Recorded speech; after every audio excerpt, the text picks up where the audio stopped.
Okay guys, I need help because I am completely hooked by a game that is objectively pay to win. And the game I'm talking about today is Crystal of Atlan. This game just released a few days ago and I have been playing this game every day for hours and hours. And as you guys know, on this channel I speak about games that I like and that I dislike and give you my honest opinion on these games, so I have to talk about this game as well. So today I'm going to give you some details on what this game actually is. We are going to talk about the pay to win aspect of the game. I'm also going to talk about some topics that have been highly criticized by the Reddit community, but I think that some of the points that they bring up are highly uninformed. People probably didn't play the game. So we are going to talk about that, and I'm also going to give you some points that I like about the game and also some things that I dislike and that you probably might dislike too. But before we start into the video, I have 3 simple requests. The first one is, if you want to share your opinion, please watch the full video first. Because in my last video, some people said I missed some points, but they also said they just watched a few minutes of the video, so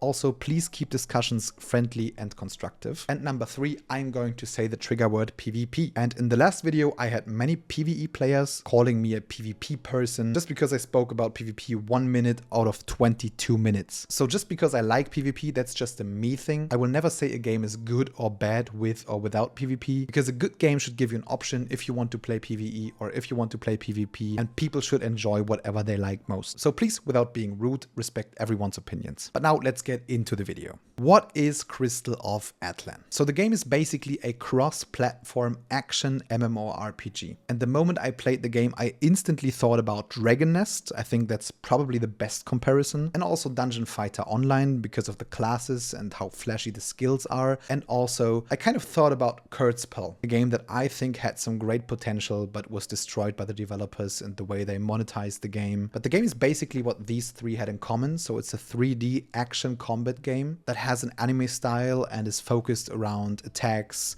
perfect dodges, skill chaining, and lots of aerial combat. But the most important part of this game is the combo system. So basically you can chain skills a lot, and combined with the aerial combat, I think it has a lot of Devil May Cry in it. So if you kind of like coming up with your own combos, this is the perfect game for you. However, there's no life skilling beyond crafting gear or any collections, so if you're into life skilling, this game is probably not for you. And of course, this game also has some extra mechanics like jump and run, which is great. If you're playing like WASD, it's even more clunky.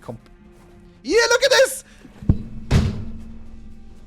In this game, you basically start off by picking one of 5 base classes, and each of these classes have 2 advancements. Besides the mage, he already has 3 advancements, but you don't really play the base class because basically after 10 to 15 minutes you already change to the advanced classes. And even though each of these classes can combo pretty well, they all play extremely different. So for example, you have close combat classes like Berserker or Starbreaker, which is basically a fist fighting character, but you also have ranged characters like Bounty Hunter or Mage. So whatever playstyle you prefer, you will find something for you. The game features character customization, but to be honest, it's very bare bones. Unfortunately, the classes are gender locked, but at least you can change your hair and your character's face at any given time. Beyond that, you customize your character with cosmetic gear sets, and I'm going to talk about that later. Your character does have a gear score, which is important for high level content. And of course, you achieve that by equipping higher level gear and by upgrading your gear. And the good thing is that any type of gear can be crafted in-game with farmable items, so there's no gear locked behind a payment system. I have played the game through to max level, so I experienced everything the game has to offer, and I can tell you there's a lot on the menu. So basically you have the story, which is instance based, so it happens in very short instance levels and you have to do most of it yourself. Beyond that, you have some exploration areas, which are kind of a way to fight mobs and grind some gear without using any of the stamina. The game also has lots of extra modes and especially endgame modes, many of which can and should be played co-op. For example, bosses. You have a boss rush kind of mode where you have to fight multiple bosses. You also have one-on-one NPC duels with a ranking system behind it, so you receive extra points if you do a no-hit run. You have endgame raids with up to 8 people. You have void dungeons where you can farm different materials, most of which you need for the crafting of the game. You have a guild system with 3 different guild-based modes, for example, guild bosses, there's guild PvP and lots more. And you also have different event minigames that offer some relaxed fun besides the whole action part of the game, like this Fall Guys type of game, for example, where you have to be the last one falling, which is kind of fun and honestly well made. Or like this other game mode where you are a teddy bear and you have to push other teddy bears from the platform, which is also very fun. And I can tell you there's lots of more content. And the crazy part about this is that there's always new content coming. So every time I log in, I see a couple more game modes that I've never seen before. So they seem to be unlocking new game modes frequently. Also, a very huge part of the game is PvP. The game offers an arena mode, which is basically 1v1 and 3v3, and you also have large-scale PvP. However, this whole PvP section is completely optional, and of course it offers you some additional pretty good rewards. But most importantly, I think because of the combo system, the PvP part of this game is actually the best part of the game, and it's even pretty competitive in the Eastern region, and they're already having tournaments for this game. So if you like PvP, you're absolutely going to enjoy it, and if you don't like PvP, I think you can play the game without PvP. What's also pretty interesting is that the game offers different difficulties for most of the modes. So the endgame raid, for example, has a pretty tough 4-player version, which is called the story mode, but they also have an elite version for 8 players, which is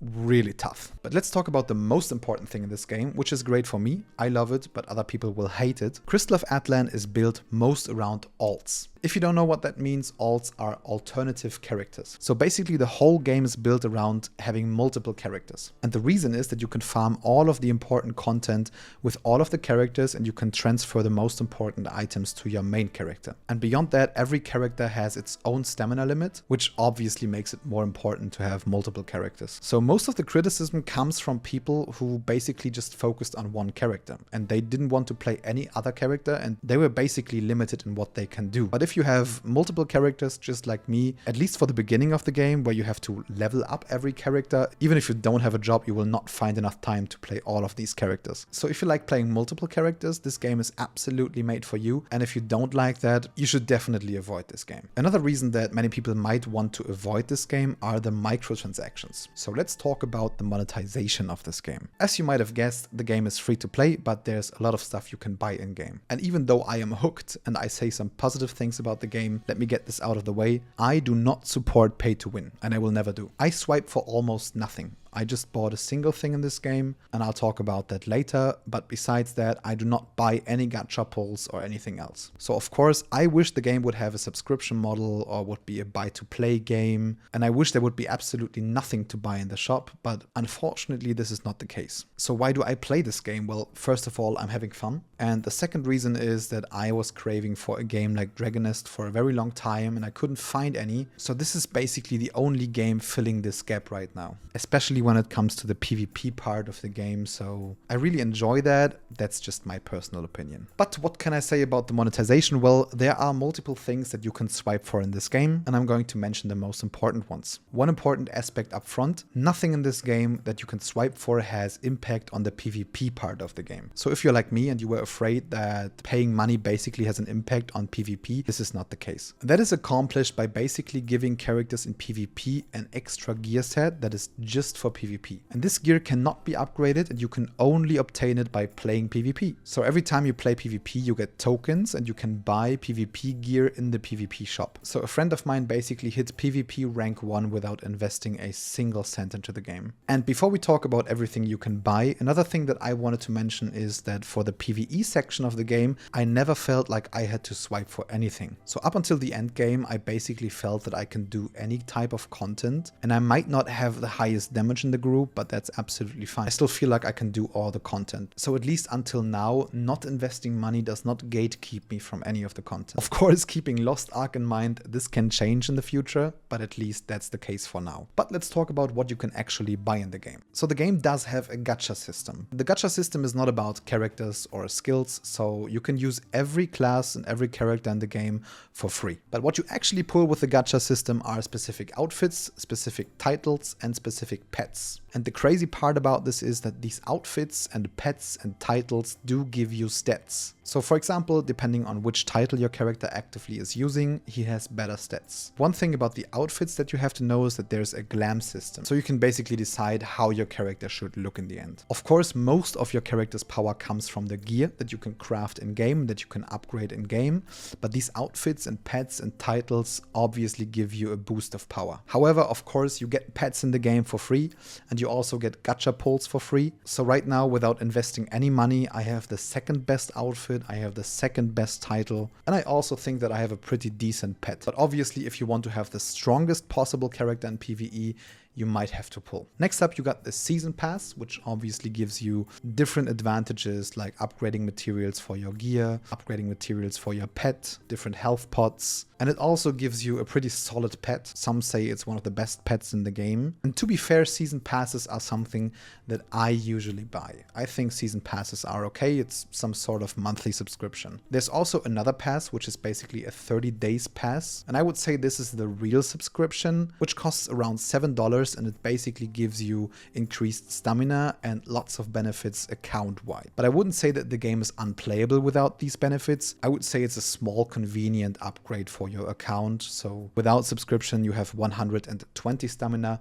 and with a subscription you have 140 stamina. You get 5% more XP and stuff like that, so nothing crucial. And this is actually the only thing that I bought. Besides that, of course, you have the shop where you can buy different things. For example, gacha currencies, which can be bought infinitely, so you can pull as much as you want. You also have packages with multiple items inside, which are account limited, so you cannot buy too many of these packages. You can buy items to increase the chances for gear enhancement. You can buy pots and revival items for dungeons. You can also buy items that randomly re-roll the stats of your gear, and you can also get enhancement materials for your gear. And even if some of these things are account limited or weekly limited, for example, I think that by investing money you can actually boost your character a lot. Again, this is only for the PvE section of the game, and also again, I didn't feel like I need it. But even if you can play anything without investing money, if you personally value that no one should have an advantage of doing more damage in PvE by investing money, you will probably dislike the game. My personal perspective is that in PvE we work together, so basically if the person on top of the damage list just achieve that by paying money, I don't really care. And last but not least, we have another system that most of you already know, most of you dislike, and this is the stamina system. So basically some of the content requires you to use stamina to do the content, and this stamina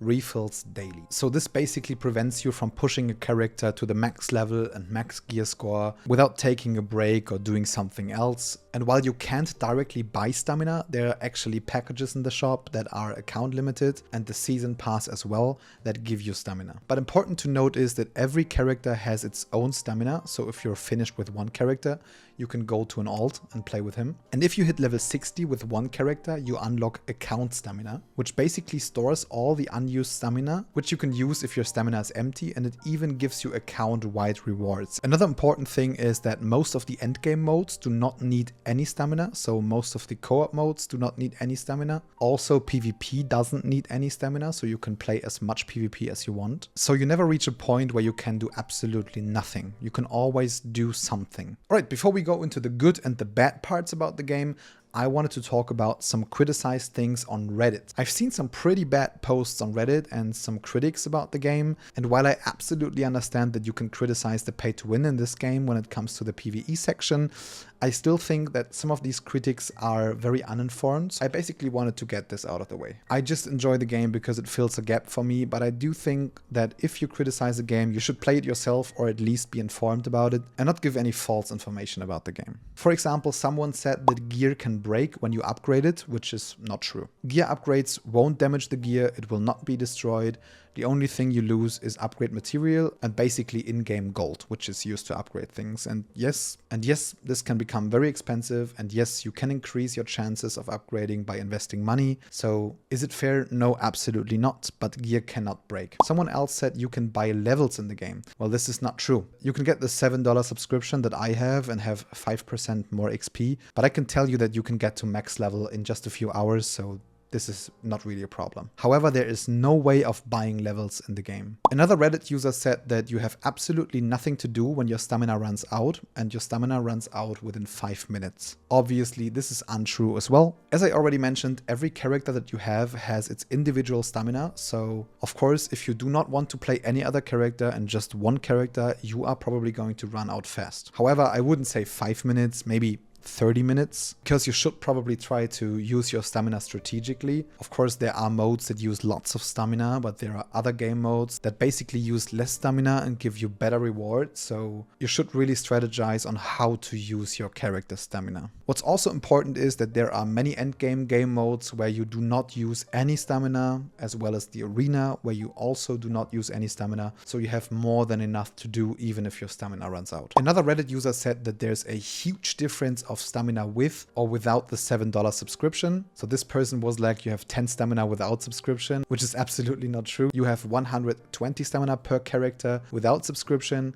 and 140 per character with subscription, which translates to basically 1 or 2 dungeon runs. One more user on Reddit said that the gacha system is for characters and skills, which is absolutely not true. You can use every character, every class, and every skill in the game absolutely for free. Another false information is that someone said that PvP is pay to win. This is also complete bullshit. Investing money has absolute zero impact on PvP. So if you're into fair and balanced PvP and don't care about the rest, you can enjoy the game. And the last thing I wanted to comment on is that another user said the auction house in the game is only available if you pay for it, which is also untrue. The auction house is available for everyone, and you could even make lots of money with the auction house by buying stuff and selling it for a higher pricing. So yeah, the auction house is basically available for every player for free. All right, so let's talk about what I like about the game and what I dislike about the game. First of all, of course, we should always start with the positive things. So what do I like about Crystal of Atlan? And I think I don't have to say that again, but I like the PvP.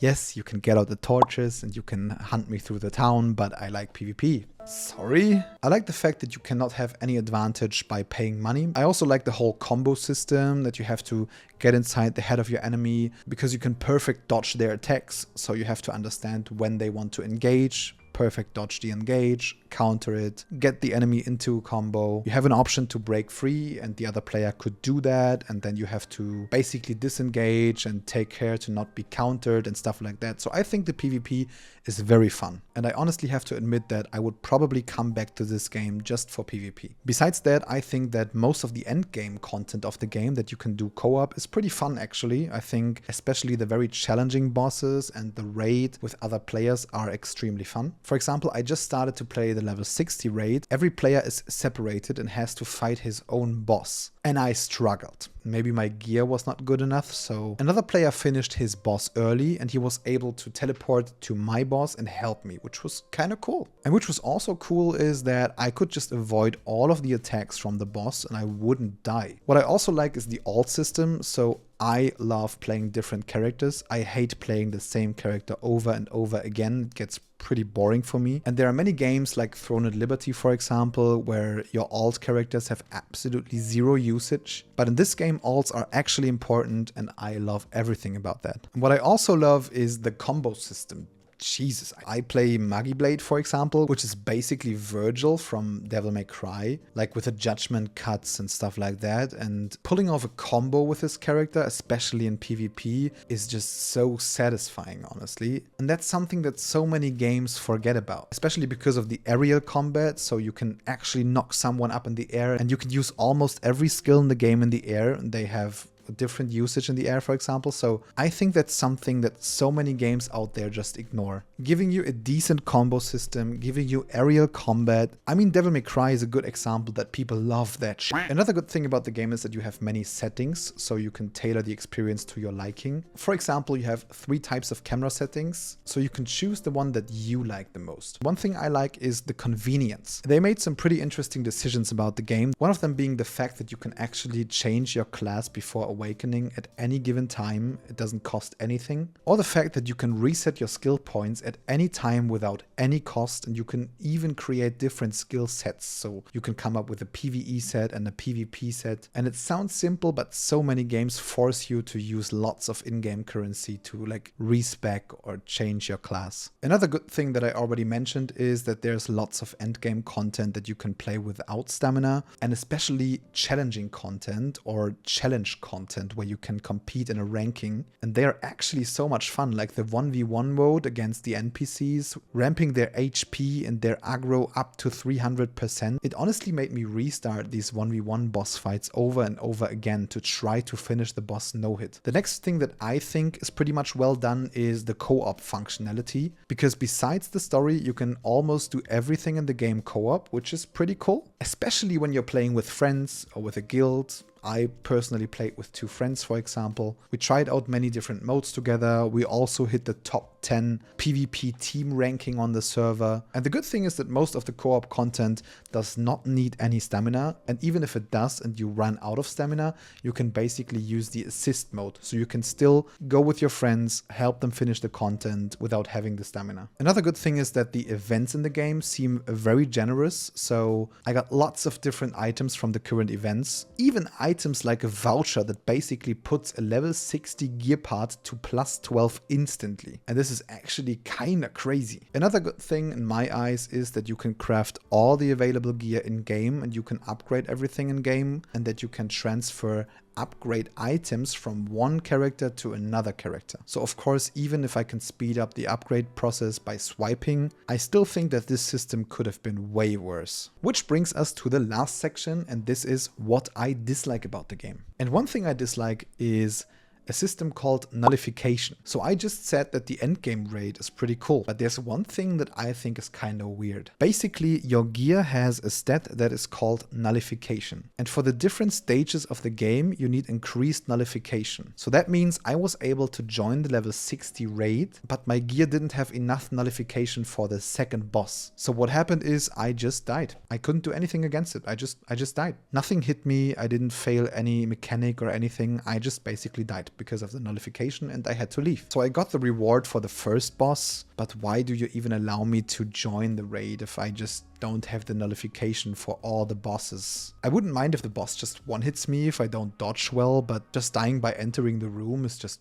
kind of weird. The next thing that I don't like about the game, of course, is the pay to progress. It is just PvE focused, but still you can increase your gear level and you have stats on your outfits and pets and titles by investing money. So when it comes to PvE, anyone who swipes is going to be stronger. And even though I don't really mind as long as it's just PvE, I still think it's a negative aspect of the game. This and the stamina system. No matter if the game is generous, no matter if there are game modes that you can do without the stamina. Yes, it makes you strategize on how to use your stamina to increase your character's power. And yes, you have individual stamina on each of your characters, but I think the system shouldn't even exist in the first place. The next topic that is also very annoying, but it's becoming a trend in games, is the hand-holding. Because the game is telling you everything. Every time you unlock something new, it's going to force you to open up the menu and understand what's going on. And I can understand that for the first character, but why is this present for every other character that I create? You don't have to show me how to equip a potion on my fourth character. But luckily this is something that they can change. Another thing that I don't really dislike, but most of you will dislike, is that the story levels are very short. Which doesn't mean that there isn't a story in the game, but let me tell you,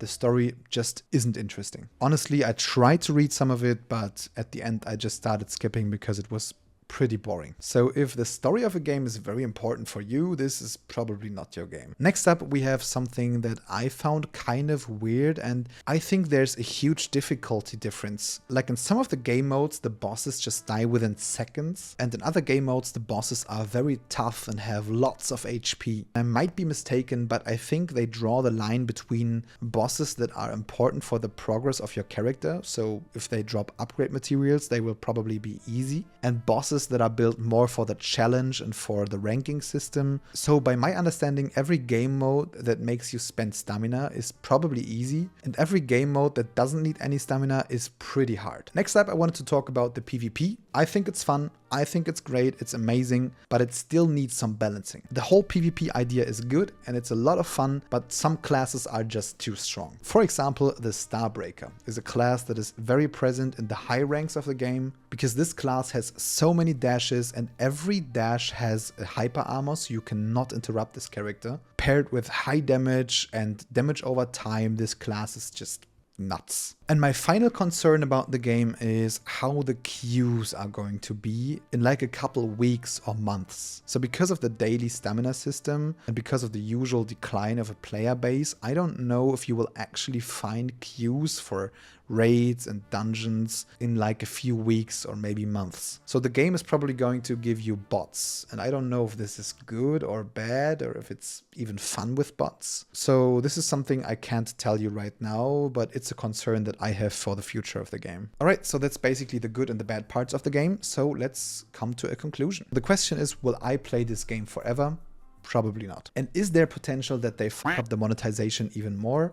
Absolutely yes. Do I still enjoy the game at the moment? Absolutely. I can honestly imagine just jumping in this game for the PvP, and that's it. So should you play this game? If you have a craving for something like Dragon Nest or Kurzspell, or like any type of MMO with a PvP system that has a combo-like system like Devil May Cry, and you can accept that the PvE part of the game is actually pay to progress, I think the game is something for you. You should check it out. However, if you mostly value PvE and it's important for you that everyone in PvE has the same chances without investing any money, and you're just allergic to any type of pay-to-win, gacha, mobile type of game, you should absolutely avoid this game. At the end, it's free to play, so you can try it for yourself and decide if you like it or not. So I would like to know what you think about the game. Did you already play it? Did you like it? And what's your general opinion on the pay-to-win aspect? If it's just PvE focused and not PvP, is it a huge problem for you, or do you not even care? Let me know your opinion in the comments below. Also, if you liked the video, I would be very happy if you leave a like, and if you want to see more content like that, you can also subscribe. I hopefully see you in the next video. Have a great day, and I'm out. Bye bye.